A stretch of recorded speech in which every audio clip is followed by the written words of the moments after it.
Hi, welcome to Soulflex in the studio. This particular edition might look a little bit different because it's just me. I didn't invite Michael and Leanne to join me for this interview, and so I have a guest that I want to introduce you to who's very special to me.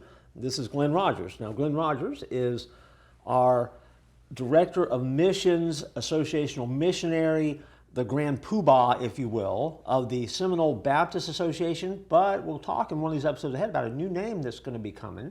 And there's a lot of things that are going on. So we're doing some exciting stuff. But Glenn really does serve a lot of roles.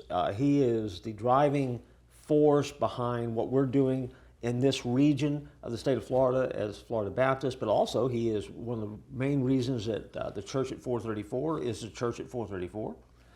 He is not only my friend, he serves as my pastor, he prays for me, and so I'm thrilled that he can be with you, and you can spend a few minutes with him. And so we're just going to chat. That's okay, Glenn? Yes. So all these people that are watching us right now, the thousands and thousands and thousands of them, All right.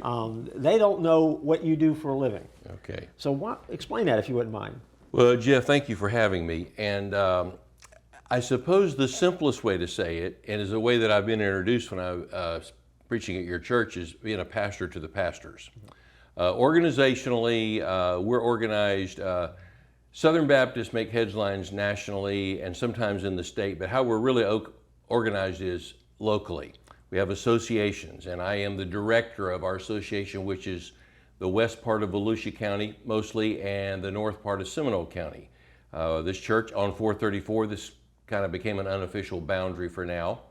And so, but it's my privilege to help strengthen churches and start churches, be a friend to churches, be a friend to the pastor and ministers, and really just help in any way I can. In a church sense, I'm not over anything. I'm everybody's servant, but I'm glad to be that.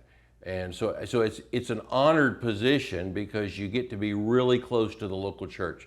I've been a pastor for 20 years, and then I was a missionary in Nevada for about 9 years, and now here 12 years as of this month in the Seminole Baptist Association. But Jeff's become a great friend, and so I'm honored to be part of the journey any way I can today. Okay, well, I'm glad you're here, and I'm glad our folks get a chance to meet you. I know the people here at the Church 434, they love you, they know you, and you're a friend to them as well.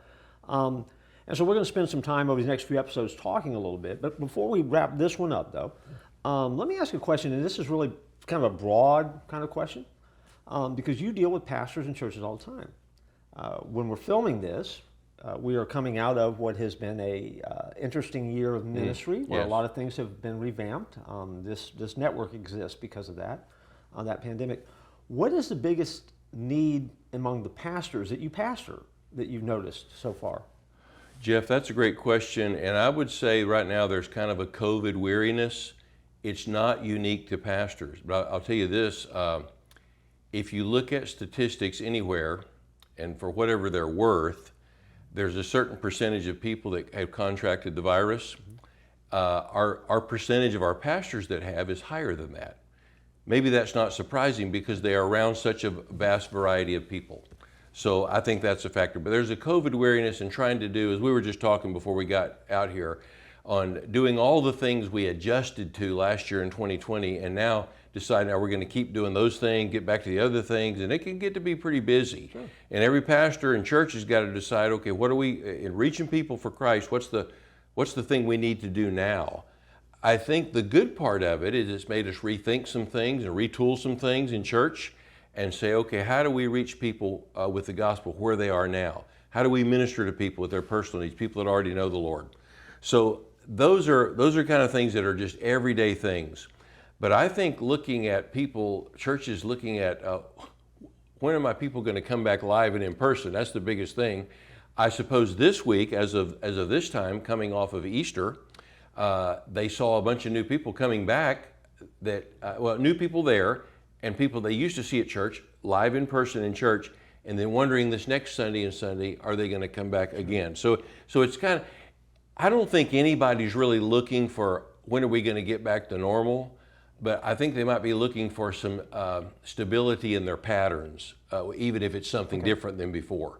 So, but there's a weariness out there, and it's not just with pastors, but as usual, there's maybe a little tougher. Just trying to just trying to land the plane continually in a stormy season when we get crazy statistics and we get crazy reports, and it's not easy. Yeah. It's not easy. Looking for stability is a big challenge right now. Sure. Yeah. It is. Well, you're going to get to know Glenn a little bit better. This is the first episode of a series of episodes we're going to do. Glenn's going to come back and we're going to keep talking about a few things. But since the biggest need of pastors, I'm tired. We're done, and we'll look forward to joining you again here in the studio for SoulFlex. Glenn will be back, and hopefully you be as well. Have a great evening.